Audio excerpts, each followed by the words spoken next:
Start करते हैं आज हम नया टॉपिक फंक्शंस। हैंडआउट्स अवेलेबल हैं आपके पास?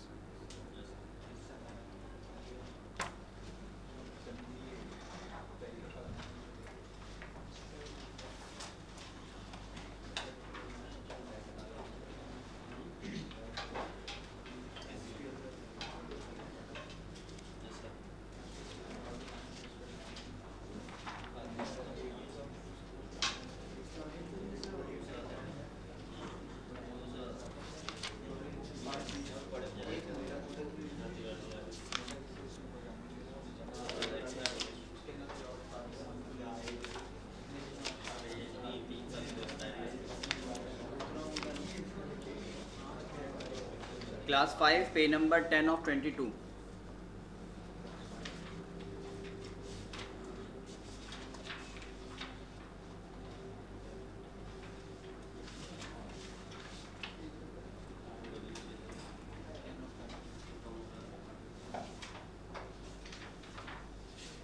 मिल गया? Difference between procedure and functions.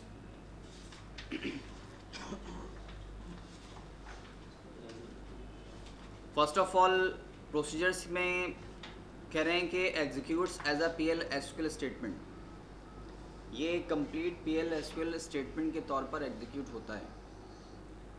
Functions क्या है? Invoke as a part of expression. ये कंप्लीट इस एक्सप्रेशन का सिर्फ एक पार्ट होगा। पार्ट क्या होगा? अभी हमने प्रीवियस क्लास के अंदर ये ऑप्शन लिया था, क्लास 13 है ये हमारी। इसमें हमने कोडिंग की थी अभी लास्ट जो हम देख रहे थे।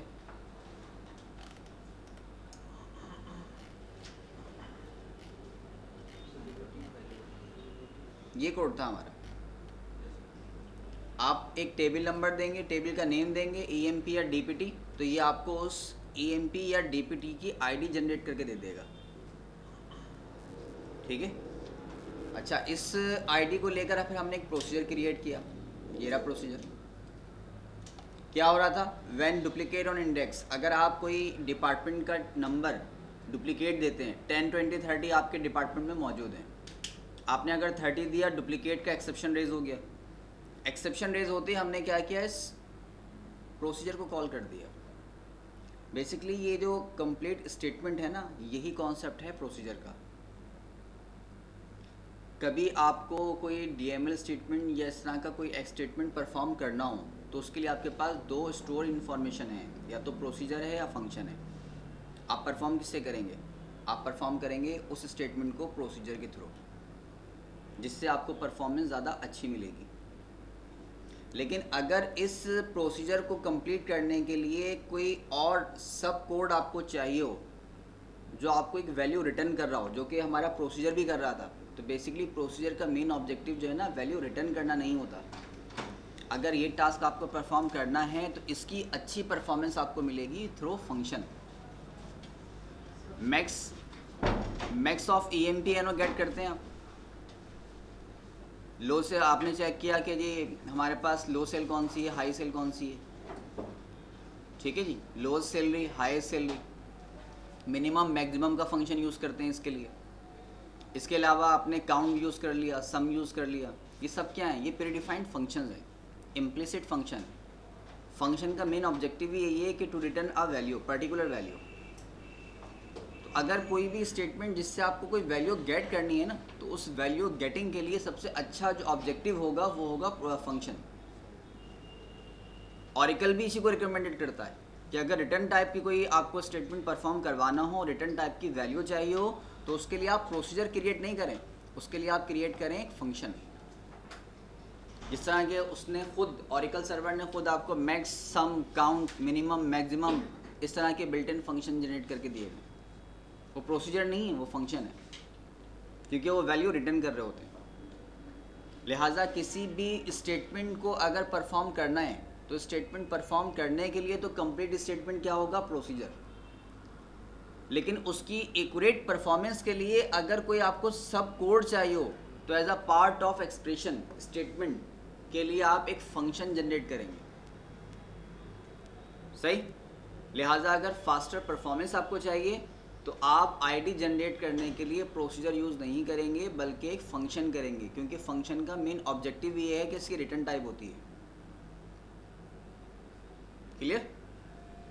नंबर 2 पे कह रहे हैं do not contain return clause in the header. इसके हेडर में रिटर्न क्लॉज नहीं होती। यहाँ हमने कहा create or replace add underscore DPT, parameter define कर दिया और इसके बाद लिखा इस, और बाकी हमारा कोड स्टार्ट हो गया। इसमें कहीं पर भी रिटर्न क्लॉज अवेलेबल ही नहीं है, जबकि फंक्शन के हेडर में मस्ट रिटर्न टाइप होती है। विदाउट रिटर्न टाइप आप फंक्शन क्रिएट कर ही नहीं सकते। अगर मैक्स नंबर आप ले रहे हैं, मैक्स नंबर अगर टेबल में कुछ भी नहीं है तो नल है, लेकिन वो आपको एरर नहीं देगा, नल वैल्यू रिटर्न ज़रूर करेगा। है अवेलेबल एक ही है तो वही वैल्यू होगी, और अगर मल्टीपल है तो जो हाईएस्ट वैल्यू होगी वो आपको रिटर्न कर देगा, रिटर्न ज़रूर करेगा। लेकिन अगर आप किसी प्रोसीजर को एग्जीक्यूट कर रहे हैं तो प्रोसीजर के अंदर ये कॉन्सेप्ट नहीं है। प्रोसीजर के हेडर के अंदर रिटर्न क्लॉज इंक्लूड नहीं होती, जबकि function without return clause create ही नहीं होता। इसको भी हम क्रिएट करेंगे तो आप खुद देखेंगे कि हम कहाँ कहाँ रिटर्न को यूज़ कर रहे हैं। सही। थर्ड पे कह रहे हैं कि can return value if any in output parameter. Procedure आपको आउटपुट रिटर्न वैल्यू दे सकता है, लेकिन कब देगा? जब उसके हेडर में आपने कोई आउट मोड पैरामीटर यूज़ किया हुआ, ठीक, जो कि कंपलसरी नहीं है, ये तो ऑप्शनल है, डिपेंड करता है आपके सिनेरियोस के ऊपर। शायद आपको याद हो जिस टाइम हमने प्रोसीजर स्टार्ट किया था तो नॉन पैरामीटराइज प्रोसीजर बनाया था, उसमें तो पैरामीटर ही नहीं था। तो डिपेंड करता है तो आपके सिनेरियो के ऊपर कि आपको इन मोड चाहिए, विदाउट पैरामीटराइज चाहिए, इनके साथ आउट है, या दोनों का कम्बिनेशन है। क्लियर? जबकि must return a single value, function के लिए रिक्वायरमेंट है कि जबकि उसके हेडर में रिटर्न क्लॉज होती है तो वो एक आपको रिटर्न वैल्यू मस्ट करेगा। जैसे मैंने अभी कहा कि टेबल में कुछ नहीं है तो नल वैल्यू होगी, लेकिन रिटर्न ज़रूर होगी। वो आपको ऐसा नहीं कि कुछ भी रिटर्न ना करे, रिटर्न करेगा ज़रूर। कुछ नहीं है तो नल होगा।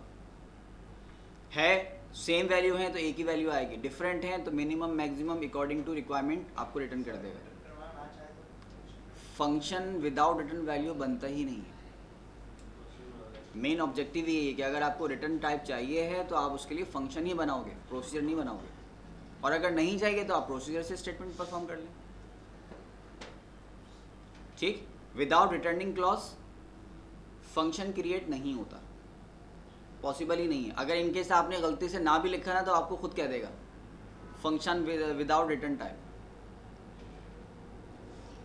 कह रहे हैं contain a return statement without a value. Can contain a return statement, एक रिटर्न स्टेटमेंट होता है विदाउट अ वैल्यू, बगैर किसी वैल्यू के रिटर्न स्टेटमेंट हो सकता है। कह रहे हैं must contain at least one return statement, लेकिन इसके अंदर कम से कम एक तो ज़रूर होगा, एटलीस्ट वन रिटर्न स्टेटमेंट ज़रूर होगा। मल्टीपल भी हो सकते हैं, लेकिन मल्टीपल को आपने कन्वर्ट एक ही फॉर्म में करना पड़ेगा। एक ही फॉर्म का सिनेरियो मेरा ये है कि जिस दिन पीएल की फर्स्ट क्लास थी तो हमने DBMS अंडरस्कोर आउटपुट का पैकेज देखा था, जिसको हम बाद में M% से डिस्प्ले करवा रहे हैं। तो वो भी यही कहता है कि जब डिस्प्ले कर रहे हो ना तो एक वक्त में एक ही स्टेटमेंट को डिस्प्ले करें इस मेथड के साथ, एक स्टेटमेंट। और अगर आपको मल्टीपल चाहिए तो आप उसको कॉन्केट करके एक स्टेटमेंट में कन्वर्ट कर देंगे। सही। अब यहाँ पे दो वैल्यू हैं, एक वेरिएबल है और एक आपके पास हार्ड कोडेड वैल्यू है, लेकिन आपने जब कॉन्केट किया तो ये मिलकर एक सिंगल यूनिट क्रिएट हो गया। लिहाजा फंक्शन के अंदर मल्टीपल रिटर्न वैल्यू हो सकती हैं, लेकिन जब आप उसको रिटर्न क्लॉज में इंक्लूड करेंगे तो उसको वन यूनिट में कन्वर्ट कर देंगे। ठीक है, बात क्लियर हो रही? तो ये आपके पास मेजर डिफरेंस है। बाकी ये थ्योरीज के अंदर और भी अवेलेबल है, इसको आप टाइम टू टाइम देखेंगे। लेकिन ये है कि अगर आप प्रैक्टिस अच्छी कर लेते हैं तो थ्योरी की इतनी ज़्यादा रिक्वायरमेंट होती नहीं है, और थ्योरी बहुत ज़्यादा जल्दी क्लियर भी हो जाती है, कॉन्सेप्ट बहुत ज़्यादा जल्दी क्लियर हो जाते हैं कि इसमें क्या रहे हैं। एक फंक्शन क्रिएट करते हैं और फंक्शन में करेंगे क्या कि हमने जो एक आईडी जनरेट की थी ऑटो, वो आईडी अब हम एक फंक्शन के थ्रू करेंगे। ठीक है,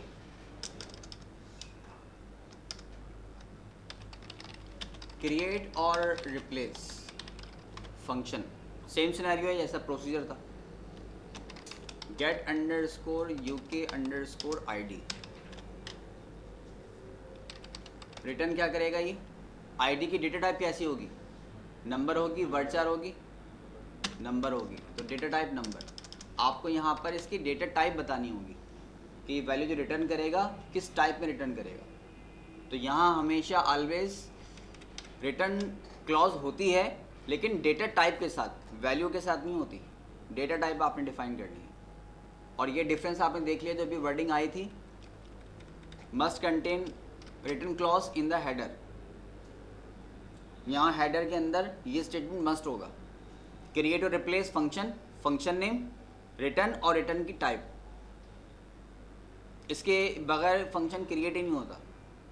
हालांकि हमने कितने प्रोसीजर्स क्रिएट किए, उसे कभी भी हेडर में ये रिटर्न क्लॉज यूज़ नहीं की, वहाँ सिनेरियो ही नहीं, क्रिएट ही नहीं होता वहाँ।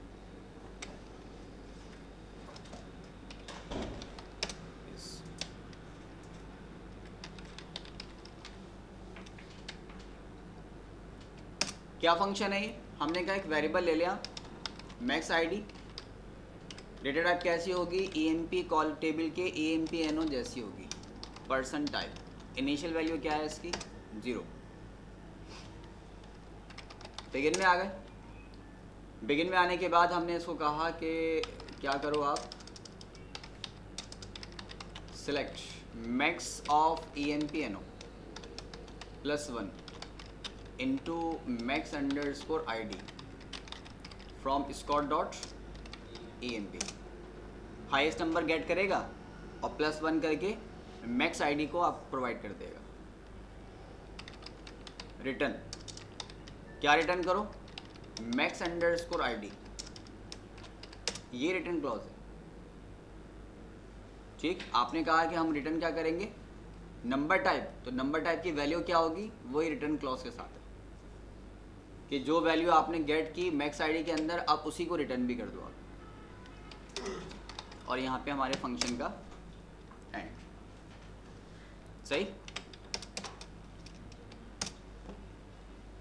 Function created. ठीक है। सबसे बड़ा डिफरेंस वो ये है कि आप किसी भी प्रोसीजर को with in select statement use नहीं कर सकते। ठीक, जबकि मैक्स, सम, काउंट, मिनिमम, मैक्सिमम, इसको आपने हमेशा एसक्यूएल में क्यूरी में ही यूज़ किया होगा। इसका मतलब ये कि फंक्शन को आप with in select statement use कर सकते हैं, प्रोसीजर नहीं हो सकता। क्यों नहीं हो सकता? क्योंकि सेलेक्ट की स्टेटमेंट भी तो एक वैल्यू रिटर्न कर रही होती है, डेटा फैच करती है। इवन डेटा नहीं मिला तो मैसेज आता है नो रो सेलेक्टेड, डेटा ही अवेलेबल नहीं है, लेकिन फैचिंग तो थी, रिटर्न वैल्यू तो है।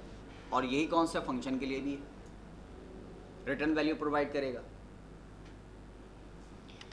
हमने कहा सेलेक्ट क्या करें? Get underscore UK underscore ID from the value. कह रहा है ये आपकी न्यू आईडी। ये हमने अपने फंक्शन को कॉल कर लिया सेलेक्ट की क्यूरी। क्लियर? रिजल्ट अगर आप कंपेयर करें तो बज़ाहिर तो रिजल्ट वही है जो आपने प्रोसीजर से क्रिएट किया था, रिटर्न टाइप का। और सम सिनेरियो में होता यही है, प्रोग्रामर, यूज़र्स, स्टूडेंट्स यही कॉन्सेप्ट लेके चलते हैं कि दोनों एक ही चीज़ें तो हैं, फंक्शन प्रोसीजर में फ़र्क ही क्या है। उसमें भी आउट मोड था, वो भी वैल्यू हमको रिटर्न करता था, ये भी यही टास्क कर रहा है। अब देखें ना, ये जो हम प्रीवियस क्लास थी तो इसमें ये टास्क हम ऑलरेडी कर चुके हैं।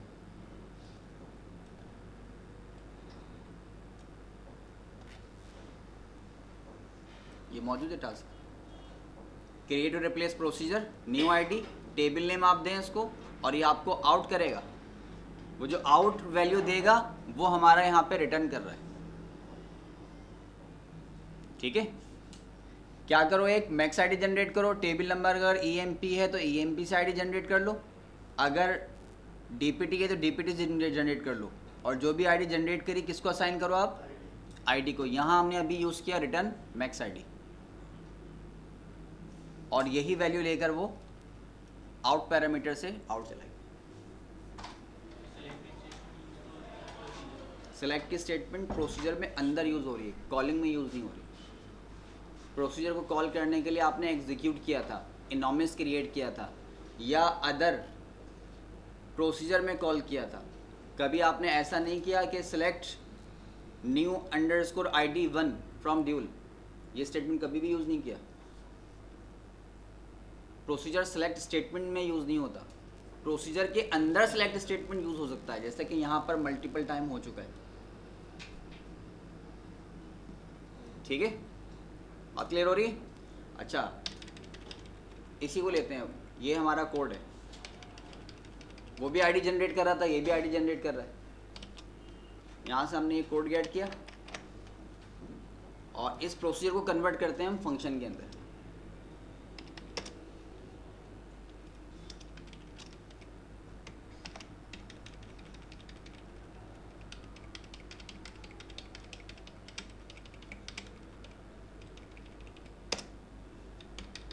एक डेवलपर का क्राइटेरिया ऐसा भी है जो फॉर्म्स पे रिपोर्ट पर बहुत खुशी खुशी काम करते हैं, लेकिन अगर उनको आप PL दे देना तो प्रोसीजर फंक्शन का नाम सुन के ही घबरा जाते हैं। और हालांकि आप ये देखें, मैं बार बार आपको कन्वर्जन करके दिखा रहा हूँ कि आप कन्वर्ट करना भी सीख लें और डिफरेंस भी देख लें कि जो सर पे जो पहाड़ बना लेते हैं ना, पहाड़ कुछ भी नहीं है, सिर्फ आपकी फिंगर्स का और आप थोड़ा सा कॉन्सेप्ट्स हैं और कुछ भी नहीं है। अब यही प्रोसीजर था हमारा, और आपने देखा होगा कितने इनॉमिस ब्लॉक को हमने कन्वर्ट किया था प्रोसीजर्स के अंदर, सिर्फ हेडर ही तो चेंज किया था उसका, बाकी कोड तो वही था। और आपको अगर PL सीखनी है तो PL सीखने के लिए 3 ही स्टेप हैं, इनॉमिस ब्लॉक, प्रोसीजर, फंक्शंस, बस यही PL है। सारी लॉजिक इसी पे डेवलप होती है, फिर आगे इसी के फीचर बन जाते हैं। फंक्शंस के आगे PL आपकी ख़त्म हो चुकी, फिर इसके फीचर्स आने शुरू होंगे आगे। आपको जितनी लॉजिक बनानी है, इतनी कन्वर्जन करनी है, जो कॉन्सेप्ट्स क्लियर करने हैं, वो इन 3 ब्लॉक में ही होंगे, इसके अलावा नहीं होंगे। आगे फिर इन्हीं का कॉन्सेप्ट्स हैं, इन्हीं को ले लेके हम नए नए कॉन्सेप्ट्स, नए नए टॉपिक्स, नए फीचर्स हमारे सामने आएंगे। ये हमारे पास था प्रोसीजर। हमने कहा कि प्रोसीजर को आप यहाँ से हटाओ, इसे हमें कन्वर्ट करना है फंक्शन में।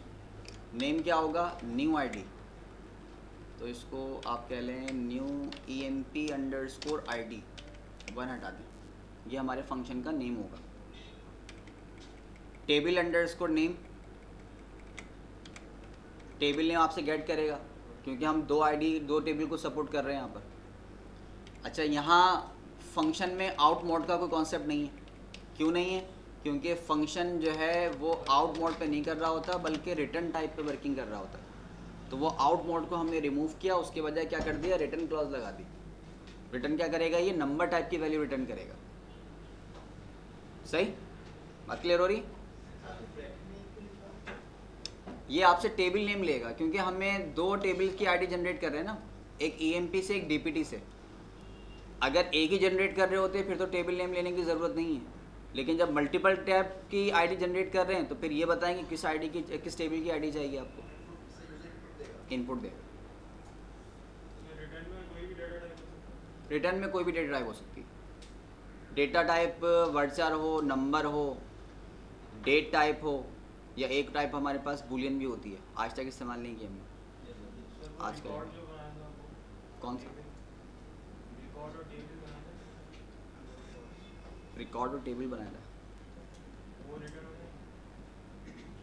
पर्सन टाइप की बात कर, index bye binary integer. Return जो है ना डेटा टाइप होती है, ऑब्जेक्ट नहीं होता, कोई एरे नहीं होगा, कोई वेरिएबल नहीं होगा। यहाँ मैंने कोई वेरिएबल का नेम मेंशन नहीं किया, हालांकि इससे पहले जो आउट मोड था वहाँ पर ID इस्तेमाल हो रहा था। तो रिटर्न जो है ना टाइप होती है, कोई पर्टिकुलर ऑब्जेक्ट नहीं होता। टाइप क्या होगी? बस यही हो सकती है, या तो बुलियन होगी, वर्डचार होगी, नंबर है या डेट है, इसके अलावा तो कुछ भी नहीं।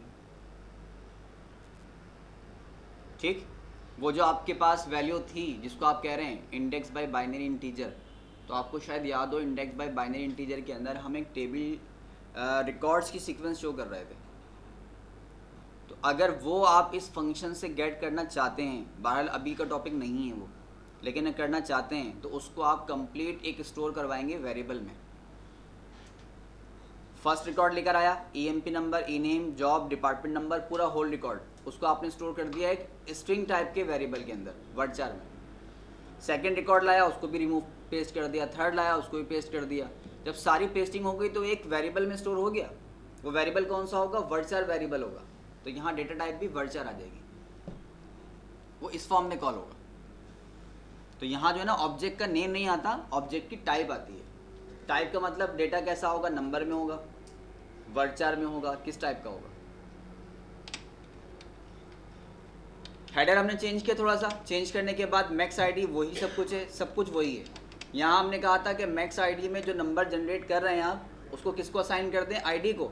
अब आईडी तो पैरामीटर रहा ही नहीं, इसको यहाँ से हटाइए और डायरेक्ट रिटर्न, किसको रिटर्न कर दो? मैक्स आईडी को। मैक्स आईडी कैसा डेटा है? नंबर टाइप का, यही रिटर्न होगा। ये कन्वर्ट हो गया एक प्रोसीजर फंक्शन के अंदर। चेंजिंग क्या हुई? वहाँ से आउट मोड हटा, आउट मोड हट के रिटर्न लग गया, और जो आउट मोड का पैरामीटर नेम था वो रिमूव होकर हमने रिटर्न क्लॉज असाइन कर दी। बाकी सारा कोड वही का वही, ठीक है, जो आप पहले भी परफॉर्म कर चुके हैं।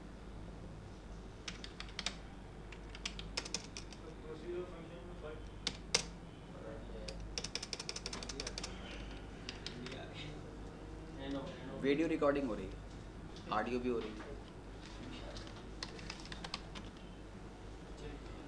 कहते हैं कि किसी चीज़ का जो है ना होना काफ़ी नहीं होता, उसको यूटिलाइज करना ज़रूरी है। आप हैवी बुक्स लेके स्टोर करते रहें घर में, एक अच्छा सा खूबसूरत सा शेल्फ बन जाएगा, लेकिन जब तक आप उसको रीड नहीं करेंगे तो उसका कोई फ़ायदा नहीं। जैसे कि अब तक होता हुआ आ रहा है, बहुत से तो ऐसे होंगे जिन्होंने ऑरिकल की बुक्स की प्लास्टिक भी नहीं हटाई हुई, ऐसा भी है। आप लोग बुक्स नहीं, हैंड आउट मिला है? हैंड आउट का भी शायद आज ही पेज ऑन हुआ होगा। समझ में नहीं आ रही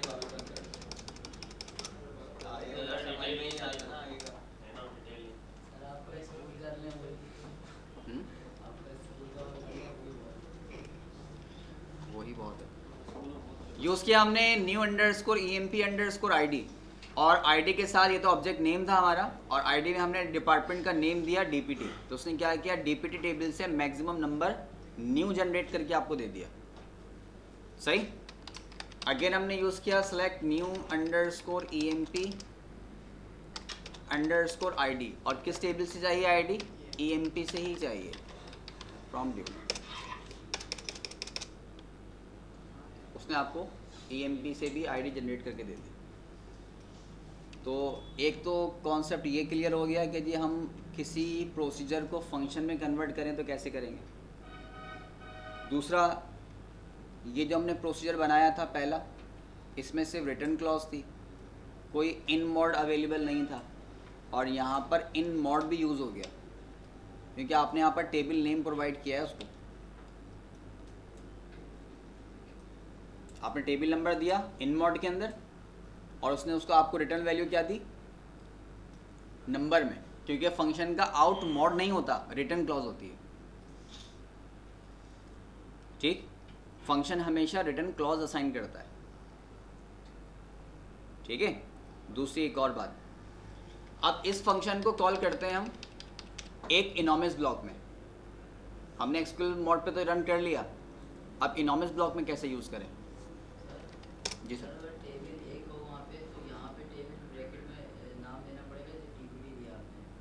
अगर एक ही टेबल है तो फिर यहाँ नाम देने की ज़रूरत ही क्या है? वहाँ तो मल्टीपल थे, डायरेक्ट किया जाएगा जो हमने पहले किया था, अभी भी तो ये किया था हमने। इनॉमस ब्लॉक में कॉल करने के लिए क्यूरी की ज़रूरत नहीं है, एक टेबल था, सिंगल ही है, तो यहाँ हमने पैरामीटर लिया ही नहीं था इसका, क्योंकि मालूम है कि get ID UK underscore ID क्या करेगा? EMP टेबल की ID जनरेट करके देगा, तो इसके लिए नेम की ज़रूरत ही नहीं थी। ठीक है। लेकिन जब मल्टीपल हैं तो फिर नेम देना पड़ेगा। भाई क्लास में एक ही स्टूडेंट बैठा हुआ है, कॉल आती है स्टूडेंट को भेज दें, तो मैं क्या नाम लेके ज़रूरी है मैं नाम लेके कहूँ उसे? एक ही स्टूडेंट बैठा है, जाइए भाई आपको बुला रहे हैं। लेकिन जब मल्टीपल हैं तो मुझे पूछना पड़ेगा मैं किसको बुलाऊँ, फिर नेम की ज़रूरत है। अब जब वो एक ही स्टेप है, उसके अंदर कोई और टेबल ही यूज़ नहीं हो रहा, एक ही टेबल है, तो फिर नेम मेंशन करने की ज़रूरत ही क्या है, ये तो स्टेप बढ़ जाएगा।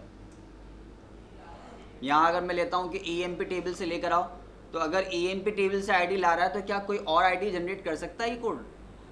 कर ही नहीं सकता, तो नेम देने की ज़रूरत ही नहीं है। हाँ, जहाँ डिफरेंट सिनेरियोज़ हैं, EMP भी है, DPT भी है, शायद सेल ग्रेड भी आपने इसी में क्रिएट कर रखा हो, मल्टीपल सिनेरियोज़ हैं, तो उनके लिए फिर आपको नेम डिफाइन करने की ज़रूरत पड़ेगी। आईडी चाहिए from EMP table, ID from DPT table, sal grade या अनदर। ठीक है, कोई क्वेश्चन हो तो हैंड टू हैंड कवर कर लिया करें उसको, कोई कन्फ्यूजन को रखें नहीं, क्योंकि अब मैं आपसे पूछता हूँ, आप कहते हैं ठीक है मैं थोड़ा सा और डीप में ले जाता हूँ।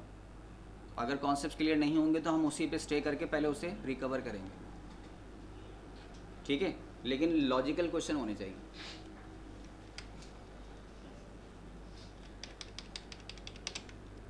क्वेश्चंस वो करें जो आपको लगता है कि ये कैसा है।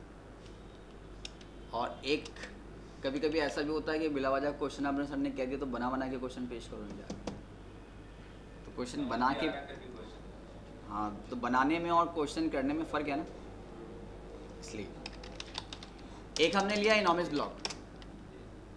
इनॉमिस ब्लॉक के अंदर एक वेरिएबल लिया हमने न्यू आईडी, डेटा टाइप रखा है इसका number colon equal to 0। Begin में आ गए। बिगिन में आने के बाद हमने कहा कि न्यू अंडरस्कोर आईडी, इसमें स्टोर करो आप, क्या स्टोर करो, new underscore EMP underscore ID का फंक्शन कॉल करो, और किस टेबल के साथ, फ्रॉम EMP टेबल के साथ, और जो भी वैल्यू ये गेट करके लाके दे आपको,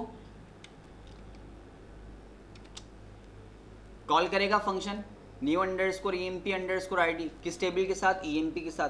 तो EMP की एक न्यू आईडी जनरेट कर लेगा। आईडी जनरेट करेगा, रखेगा कहाँ पर, ये रखेगा न्यू आईडी के अंदर। सही।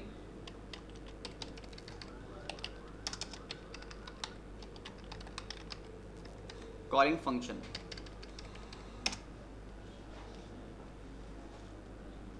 हमारे पास एक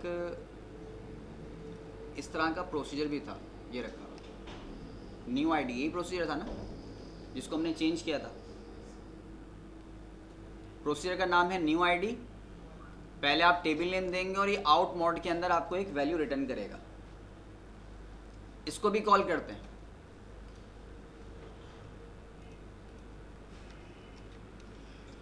न्यू अंडरस्कोर आईडी 1, किस टेबल के साथ, टेबल हमने कहा कि DPT टेबल के साथ।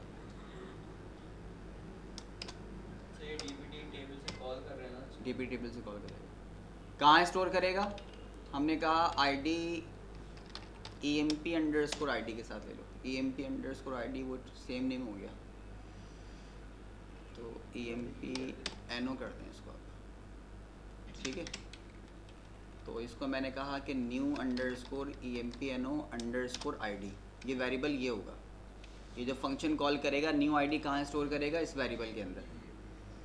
और इसके लिए हमने कहा कि एक और ले लो है, new underscore DPT underscore ID, ये DPT की आईडी जनरेट करेगा colon equal to 0 number, new underscore DPT underscore ID 1, DPT table से। और कहाँ स्टोर करना है इसको,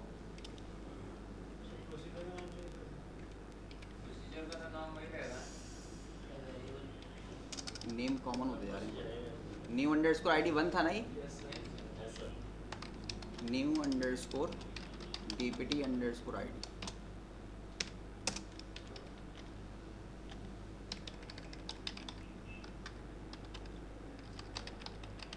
calling procedure %d new ID of EMP NO। EMP NO की न्यू आईडी कौन सी है, वो आईडी हमारे पास होगी new underscore EMP NO underscore ID के वेरिएबल में। और %d new underscore ID of department number is, और डिपार्टमेंट की आईडी किस में होगी, new underscore dpt underscore id के अंदर होगी और यहाँ पर new underscore emp underscore id, ये क्या है? फंक्शन है। फंक्शन वैल्यू कैलकुलेट करेगा किस टेबल के लिए? emp टेबल के लिए। और असाइन किसको कर देगा? इस वेरिएबल को। प्रोसीजर है, प्रोसीजर डीपीटी से वैल्यू जनरेट करेगा और कहाँ स्टोर करेगा? इस वेरिएबल के अंदर। सही? और से देखिएगा, ये दोनों को शो करने का एक ख़ास मकसद मेरा ये है कि अगर आप किसी फंक्शन को इनॉमिस ब्लॉक में कॉल कर रहे हैं तो उसके कॉल करने का तरीका क्या होगा और प्रोसीजर के लिए क्या होगा। जब आप किसी फंक्शन को कॉल कर रहे हो तो फंक्शन की हमेशा वैल्यू किसी न किसी वेरिएबल के अंदर मूव ज़रूर होती है। इसका मतलब ये है कि जब भी आप कोई ऑब्जेक्ट कॉल कर रहे हो और कॉल करने से पहले आप कॉलन इक्वल टू असाइन करते हैं तो इट्स मीन ये ऑब्जेक्ट क्या है? ये ऑब्जेक्ट फंक्शन है, क्योंकि वो कॉल करेगा और कॉल करके किसी न किसी को वैल्यू रिटर्न कर देगा। सबसे बड़ा डिफरेंस जो उसमें मौजूद नहीं था। नहीं, अगर प्रोसीजर कॉल कर रहे हैं तो प्रोसीजर अपनी वैल्यू कहीं रिटर्न नहीं करता। कॉन्सेप्ट वही है कि आउट मोड से वैल्यू रिटर्न हो जाती है, लेकिन वैल्यू रिटर्न किस फॉर्म में होगी? इस पैरामीटर के फॉर्म में होगी। इसकी वैल्यू यहाँ कहीं असाइन नहीं हो रही, जैसे कि ये असाइन हो रही है। ठीक, वही वेरिएबल इसके पैरामीटर के अंदर इंक्लूड हो जाएगा। जबकि फंक्शन अगर कॉल करते हैं तो फंक्शन अपनी वैल्यू कहीं पर स्टोर करवाएगा। ठीक है, ये दोनों मेथड हैं, कॉलिंग फंक्शन, कॉलिंग प्रोसीजर। अगर किसी फंक्शन को कॉल करते हैं आप इनॉमिस ब्लॉक में तो उसको कॉल करने का तरीका क्या होगा? ये होगा। अगर किसी प्रोसीजर को कॉल करते हैं तो उसका मेथड क्या होगा? उसका मेथड हमारे पास इस मेथड से हम कॉल करेंगे। और दोनों का मेन डिफरेंस क्या है? मेन डिफरेंस आइडेंटिफाई यही है। समटाइम ऐसा होता है कुछ कोड बिल्ट इन है, अब उसमें पता नहीं चलता कि इसमें फंक्शन कौन सा है, प्रोसीजर कौन सा है। हमने तो नहीं बना रखा, बिल्ट इन है, वो पहले से बना हुआ है। तो सबसे सिंपल से आइडेंटिफिकेशन क्या है? अगर उसकी वैल्यू कहीं पर असाइन हो रही है इसका मतलब ये फंक्शन है। याद रखिएगा, ये बार बार क्वेश्चन आता रहेगा। ये फंक्शन प्रोसीजर एंड तक चलता रहेगा। अगर कोई वैल्यू कैलकुलेट होकर किसी और वेरिएबल में स्टोर हो रही है इसका मतलब ये है कि ये ऑब्जेक्ट फंक्शन है, क्योंकि वैल्यू स्टोर करवा रहा है वो। और अगर इसको आप डायरेक्टली कॉल कर रहे हैं, कहीं और वैल्यू रिटर्न तो नहीं हो रही ना, इसका मतलब ये प्रोसीजर है। इसके लिए हमें वेरिएबल स्टार्ट में असाइनिंग चाहिए होगा, इसके लिए ज़रूरत नहीं है। अगर वैल्यू रिटर्न करनी है तो वो इसके पैरामीटर का ही पार्ट बनेगा। ये दोनों को कॉल करने के डिफरेंट मेथड हैं। लेकिन टास्क भी परफॉर्म कर रहा है नहीं।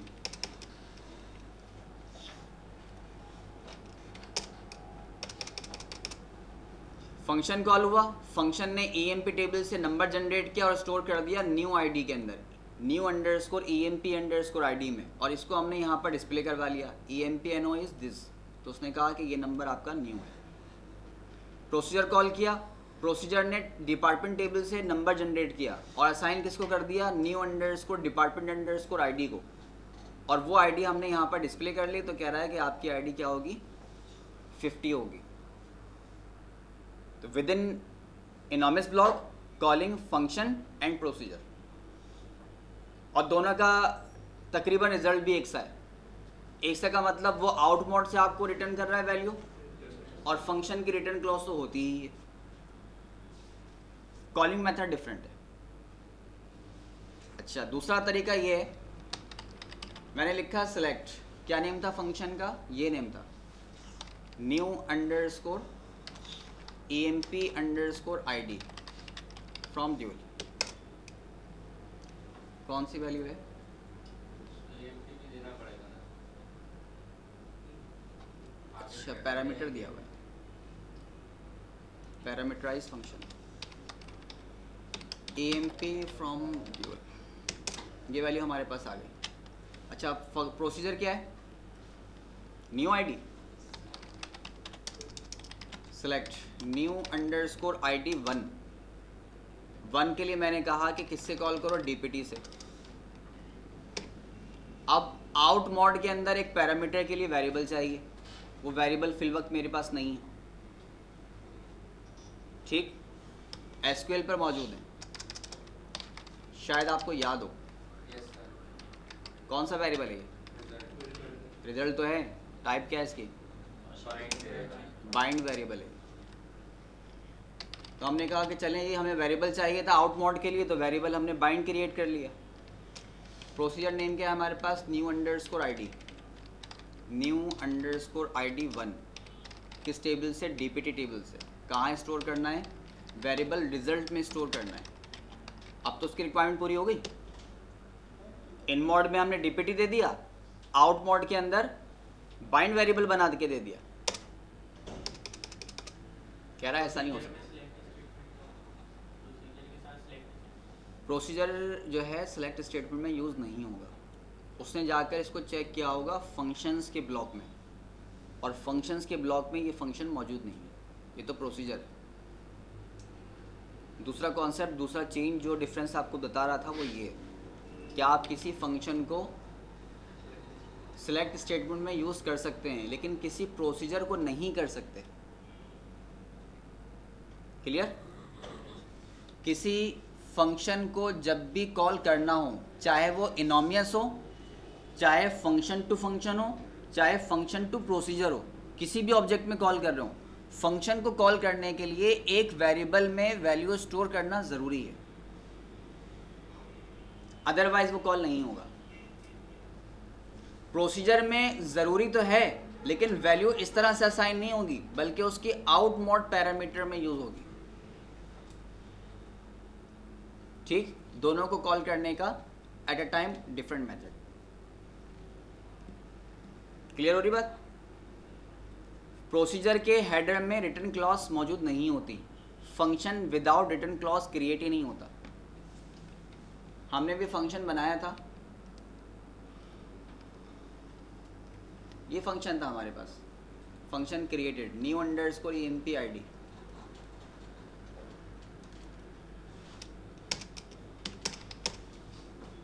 इस फंक्शन में से रिटर्न टाइप को हटा दें, यहाँ से हमने इसको रिटर्न को हटा दिया। क्या इसके बगैर फंक्शन क्रिएट करेगा?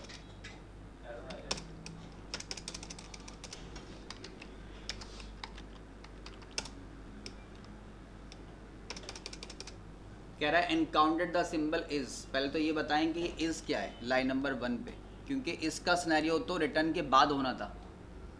अब रिटर्न तो है नहीं, तो वो रिटर्न के रिप्लेसमेंट पे क्या है? इज आया हुआ। तो कह रहा है बताएं इज क्या है, यहाँ तो रिटर्न होना चाहिए था। अच्छा, इसके बाद एनकाउंटेड द सिंबल बिगिन और उसके बाद एंड ऑफ फाइल, ये पूरे एरर्स ने शो कर दिए। चलें ठीक है, एक हमने मिस्टेक की थी उसको दोबारा रिकवर करते हैं। वापस पुट कर दिया, और पुट करने के बाद यहाँ से हमने रिटर्न टाइप इसकी रिटर्न रिमूव कर दिया।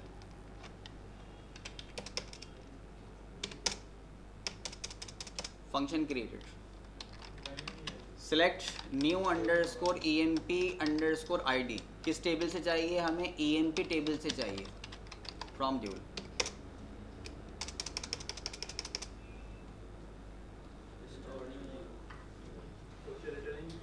कोई रिटर्न ही नहीं किया। कह रहा है आपने डेटा टाइप तो बता दी नंबर, वो तो हेडर में अवेलेबल है, लेकिन फंक्शन रिटर्न विदाउट वैल्यू, ये कोई वैल्यू रिटर्न नहीं कर रहा, रिटर्न क्लॉज ही नहीं। हालांकि प्रोसीजर जो हमने फर्स्ट टाइम क्रिएट किया था उसमें तो कोई पैरामीटर ही नहीं था, सिर्फ पाकिस्तान प्रिंट करवाया था हमने, ना उसमें कोई रिटर्न क्लॉज थी, ना कोई वैल्यू रिटर्न कर रहा था, कुछ भी नहीं था। फिर इंसर्ट किया तो हमने इन मॉड यूज़ कर लिया, फिर जब नंबर जनरेट करवाया था आउट मॉड यूज़ कर लिया, फिर एक बार हमने टेबल क्रिएट किया था जिससे एक ही वेरिएबल में इन भी हो रहा था, उसी वेरिएबल में आउट मॉड भी था। लेकिन ये टोटल ऑप्शनली तो था, रिक्वायरमेंट है तो क्रिएट करें वरना नहीं करें। हमारे इनोमियस ब्लॉक के अंदर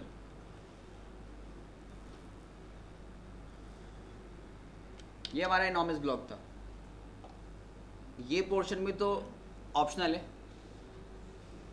अगर वेरिएबल क्रिएट करने हैं तो आप डिक्लेरेटिव ब्लॉक में जाइए, नहीं तो मत जाएं। एज इट इज़ अगर आपको पैरामीटराइज कोई वैल्यू इन या आउट करनी है तो प्रोसीजर के पैरामीटर दें, अदरवाइज की भी ज़रूरत नहीं है। नॉन पैरामीटराइज प्रोसीजर बना दें आप। लेकिन फंक्शन जब भी आप क्रिएट करें, अब आपको वैल्यू चाहिए या नहीं चाहिए, उसकी रिटर्न हेडर ज़रूर होगा और रिटर्न की वैल्यू ज़रूर होगी। वो आपको रिक्वायर्ड है या नहीं, इससे कोई मतलब नहीं। ये दोनों चीज़ें तो मस्ट है। और अगर इसके बगैर आप रन करना चाहेंगे तो वो आपको किसी भी तरह से, हमने हेडर से रिटर्न को भी हटा के देख लिया और बॉटम से फिटर से इसके रिटर्न टाइप को भी हटा के देख लिया, दोनों सूरतों में उसने आपको एरर दे दिया। इसका मतलब ये कि फंक्शन विदाउट रिटर्न टाइप और वैल्यू क्रिएट ही नहीं होता। ठीक, सिंपली वे में ये कॉन्सेप्ट है कि जब भी आपको किसी ऑब्जेक्ट से कोई रिटर्न वैल्यू चाहिए हो, आप वैल्यू गेट करना चाहते हैं, तो उस वैल्यू गेटिंग के लिए सबसे अच्छा मेथड जो है वो फंक्शन है। और अगर आपको रिकॉर्ड डिस्प्ले करना है, किसी भी तरह का डीएमएल परफॉर्म करना है, तो उसके लिए बहुत अच्छा रिटर्न जो है वो प्रोसीजर है। ठीक, ये हमारे मेन डिफरेंस है between procedure and function. Number type के साथ वैल्यू हमने देखी, मैक्सिमम आईडी उसने हमें जनरेट करके दे दी। अब थोड़ा वर्चर के साथ काम करते हैं। ये बिल्ट-इन फंक्शन है मैक्स और इनके अंदर जो कोडिंग हुई है उधर शो है। जो बिल्ट इन है उनकी कभी भी कोडिंग शो नहीं होती। तो वैसे मेथड नहीं है जब टेक्स्ट शो कराते हैं प्रोसीजर। इनका नहीं, वैसे और बिल्ट इन्स का समटाइम होता है। और होने की वजह ये नहीं होती, होने की वजह ये होती है कि 6i में कुछ बिल्ट इन नहीं थे, 9i में 10i में उनको बिल्ट इन्स में कन्वर्ट कर दिया गया। अब वो 10i में तो 10G के अंदर 9i में तो एग्जीक्यूट हो रहे हैं, लेकिन उनको जब आप 6i पे लेके जाओगे तो वो एग्जीक्यूट नहीं होंगे। तो उसका उन्होंने फिर आपको मैनुअल कोड बना के दे दिया। इस कोड से आप अपने प्रोसीजर और फंक्शन खुद जनरेट कर सकते हैं। लेकिन ये छोटे छोटे जो मैक्स है, मिनिमम मैक्सिमम, इनके लिए नहीं। ये वहाँ भी अवेलेबल थे, यहाँ भी अवेलेबल है, इसका कोड अवेलेबल नहीं। कैलकुलेटर है, यूज़ करते हैं इसको। इसकी फाइल कौन सी होती है? कैल्क के नाम से होती है, calc.exe फाइल। कभी उसको ओपन करके देखा है? ओपन तो ये ओपन कर देगा वो। कभी टेक्स्ट मोड उसका चेक किया है? कभी भी नहीं होगा वो। और अगर होगा किसी भी तरह से, आपने उसको किसी भी तरह से ओपन कर लिया, तो वो कुछ इस तरह के साइन होंगे, ये साइन बने हुए आ रहे होंगे, इस तरह के कोड्स आ रहे होंगे, 10 ABC, कुछ इस तरह की कोडिंग आ रही होंगी जो आपके किसी काम की नहीं है, इनकरप्टेड फॉर्म में होगी। और जिनका कोड चाहिए हो, चाहिए का मतलब ये है कि शायद प्रीवियस वर्जन में सपोर्टिंग का कॉन्सेप्ट है, तो फिर उसका कोड मिल जाता है, वो भी अगर ऑरेकल ने प्रोवाइड किया तो। अब करना क्या है कि फंक्शन से हम एक टेबल जनरेट करते हैं। टेबल की वैसे नंबर टाइप तो, डेटा टाइप तो नंबर ही होती है, सही। लेकिन नंबर टाइप तो कब होगी? जब आप 5 का टेबल, अब ये 5 है, 5, 1, 10, 15 ये नंबर होगा। लेकिन जब आप एक टेबल जनरेट करेंगे 5 मल्टीप्लाई बाय 1, तो ये कंप्लीट जो रिजल्ट है ये एक स्ट्रिंग टाइप बन जाएगा। नंबर भी है, मल्टीप्लाई का साइन भी है, यानी x इज इक्वल भी है, डिफरेंट कॉम्बिनेशन है, तो इसको फिर हमें कैरेक्टर में स्टोर करवाना पड़ेगा, ये फिर नंबर में स्टोर नहीं होगा। हमने कहा create or replace function table underscore number. Table number यकीनन यूज़र देगा, तो हमने कहा कि टेबल नंबर, और टेबल नंबर किस में होगा? डेटा टाइप, ये नंबर में ही होगा, ठीक है। क्योंकि यूज़र से हमें हर बार टेबल नंबर लेना होगा, स्टैटिक नहीं रखना है इसको। रिटर्न क्या करेगा ये? varchar2 is एक वेरिएबल लिया हमने काउंटर, डेटा टाइप कैसा होगा, number colon equal to 0। Begin पे आ गए for I in 1 to 10 loop. Counter के अंदर स्टोर करें T_नंबर। T नंबर के अंदर आप टेबल नंबर देंगे। 5 की एग्जांपल ले लें, 5 है तो इसमें 5 ही स्टोर होगा। और आई के अंदर काउंटर चल रहा होगा 1 2 3 4 5। तो 5 अगर आपने दिया वो पहले 1 से मल्टीप्लाई होगा, 5 1 5, फिर आई की वैल्यू 2 तो 5 2 10, 3 तो 5 3 15। ये सिनेरियो बनेगा। चलिए इसके बाद हमने एक वेरिएबल लिया रिजल्ट का। डेटा टाइप कैसी होगी, वर्चर टू, लेंथ हमने इसकी 1000 ले ली। हमने कहा कि रिजल्ट में स्टोर करो आप क्या चीज़, रिजल्ट की वैल्यू कॉन्केट। कौन सी, T number, concat multiply sign, concat I, again concat is equal to concat और काउंटर, कॉन्केट CHR ऑफ 10। याद है रिजल्ट पहले भी किया था हमने। Yes, sir. इस रिजल्ट को डिस्प्ले कर दो, असाइन कर दो और एंड लो। आई की वैल्यू चेंज होती जाएगी और ये हर बार एक न्यू लाइन जनरेट करके स्टोर करता चला जाएगा रिजल्ट के अंदर। पूरी आई की वैल्यू 10 तक हो गई, इसका मतलब है टेबल कंप्लीट जनरेट होकर स्टोर हो गया वेरिएबल रिजल्ट में। जब जनरेट हो गया तो हमने कहा कि इसको आप रिटर्न कर दो रिजल्ट, क्योंकि इस वर्चार, इसकी डेटा टाइप भी वर्चार थी और यहाँ रिटर्न टाइप भी वर्चार है। तो आप जो रिटर्न क्लॉज यूज करेंगे वही वैल्यू रिटर्न करेगा आपको ये।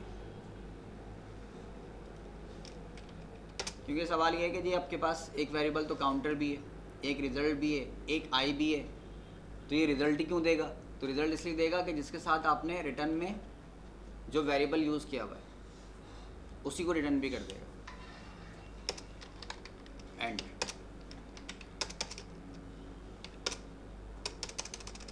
फंक्शन क्रिएट,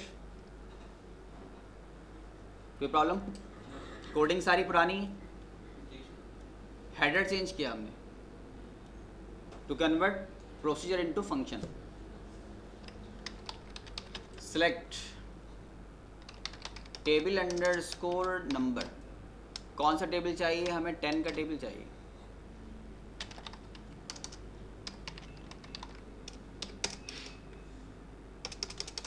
ये वैल्यू हमारे पास क्रिएट हो गया। यही रिजल्ट हमारा इनोमिस ब्लॉक में था, यही रिजल्ट हमारा प्रोसीजर्स में था, और प्रोसीजर में हमने %d डिस्प्ले भी किया था, आउट मोड में भी यूज़ किया था और इन आउट में भी किया था, और उसी को हम लेकर आ गए फंक्शन में। अगर आप प्रोग्रामिंग से बिल्कुल अननोन हैं, फर्स्ट टाइम प्रोग्रामिंग साइट पर आए हैं, तो अपना जहन मल्टीपल ऑब्जेक्ट्स को क्लियर करने के लिए यही बनाइएगा। एक कोड देख लें, ये कोड है हमारे पास जो टेबल जनरेट कर रहा है। पहले इसको क्रिएट करें आप इनोमिस ब्लॉक से, क्योंकि आपने इनोमिस से स्टार्टिंग ली है। फिर इसको कन्वर्ट करें सिंपल प्रोसीजर में, क्योंकि आपकी कंसंट्रेशन इस कोड पे नहीं होनी चाहिए, ऑब्जेक्ट पे होनी चाहिए। इनोमिस, प्रोसीजर, फंक्शन, ये सिनेरियो। अगर हर बार कोड चेंज करेंगे तो फिर कोड में उलझ जाएंगे। तो कोड तो एक ही रखें, आप बेफिक्र हैं, कोड तो मेरा जाना पहचाना है, मुझे अच्छी तरह से याद है कि इस कोड के अंदर क्या क्या हो रहा है, ये तो मुझे पता है। मेरी कंसंट्रेशन क्या होनी चाहिए, बस इस पे होनी चाहिए। इसको यहाँ से हटाकर आप डिक्लेयर कर दें, और जो इसकी रिक्वायरमेंट है इनपुट वगैरह लेने की, इनोमिस में कन्वर्ट होगा। फिर कन्वर्ट करें प्रोसीजर में, लेकिन इन मोड के साथ। फिर कन्वर्ट करें इन प्लस आउट मोड के साथ। फिर कन्वर्ट करें एक ही वेरिएबल को इन और आउट मोड के अंदर, और फिर उसे वापस कन्वर्ट कर दें फंक्शन में। तो आपका एक टॉपिक से 4 ऑब्जेक्ट कवर होंगे, 4 5। इनोमिस, प्रोसीजर, प्रोसीजर में इन मोड, इन आउट मोड और इन आउट का कम्बिनेशन, और एक फंक्शन। जब ये कॉन्सेप्ट्स अलग अलग क्रिएट करने के हो जाएं तो फिर इसमें वैरायटी लेकर आए। अब इसको बना के देख लें किसी और वैल्यू के साथ, कोई और वैल्यू जनरेट करें, कोई नया कोड बनाएं। इस तरह से प्रैक्टिस अपनी सेल्फ लेकर आइए। तो ये आपके कॉन्सेप्ट्स क्लियर करेगा between function, procedures and enormous block. Code को इतना बहुत जल्द चेंज मत किया है, क्या करें, जल्दी चेंज करेंगे तो कोड में उलझ जाएंगे। इसी में कोई एरर आ गया तो मालूम चला फंक्शन तो आप भूल गए, इसका एरर निकालने में लग गए। अब वो फंक्शन ही आपके लिए नया ऑब्जेक्ट था, कोड का एरर एक नया प्रॉब्लम सामने आ गई। तो थोड़ा सा ये सिनेरियो आप क्रिएट करेंगे ना तो थोड़ा सा अच्छा कॉन्सेप्ट क्लियर हो जाएगा। जब आपकी ग्रिप हो जाए, उसके ऊपर प्रैक्टिस हो जाए तो फिर रवा हो जाए इसको। भाई आपकी मोहल्ला है, गली है, वहाँ से आप रोज़ ही गुजरते हैं, गाड़ी लेके भी गुजरते हैं, तो वहाँ लाइट जाए, अंधेरा हो, बारिश हो, आपको कोई कन्फ्यूजन नहीं है, पानी भरा हो, आपको पता है कि रोड क्लियर है, मैं तो डायरेक्ट जाऊँगा। हाँ, किसी न्यू एरिया में जाएंगे तो वहाँ आप घबराएंगे, पता नहीं मेन बोलना है ना इस तरह। तो उस कोड को जो है ना आप इतना ज़्यादा यूज़ करें कि उससे फैमिलियर बिल्कुल कॉन्सेप्ट क्लियर हो जाएं, आप बिल्कुल आंख बंद करके इसको यूटिलाइज कर सकें, जिस तरह अपने घर मोहल्ले को यूज़ कर रहे हो। और फिर ऑब्जेक्टिव को चेंज करें। अब एक तो ड्राइविंग आप फर्स्ट टाइम सीख रहे हैं, ऊपर से गली भी नहीं है, पानी भरा हुआ है, डबल टेंशन, गाड़ी को संभालूं या ये देखूं मेन होल कहाँ पर है ना, कन्फ्यूजन डबल। तो एक वक्त में एक कन्फ्यूजन रखें, या तो मैदान में चलाएं, पता है बिल्कुल खाली है, सिर्फ गाड़ी ही सीखनी है, रोड का मसला नहीं है। और अगर रोड का मसला तो गाड़ी में एक्सपर्ट होने चाहिए, है ना इस तरह। वो तो आप एक दो को मार मूर के जो ना सीख ही गए होंगे। हमारे यहाँ तो कॉन्सेप्ट ये है कि हम लोग गाड़ी पहले चलाते हैं, सीखते बाद में। पाकिस्तान से बाहर सीखते पहले, चलाते बाद में। तो 2-4 जगह मारेंगे, फिलिंग करवाने गए पंप के ऊपर तो वहीं उस पंप से ही लगा दी गाड़ी। होता है ना इस तरह, कहीं नहीं लगाओगे वहाँ तो लगाओगे लाजमी।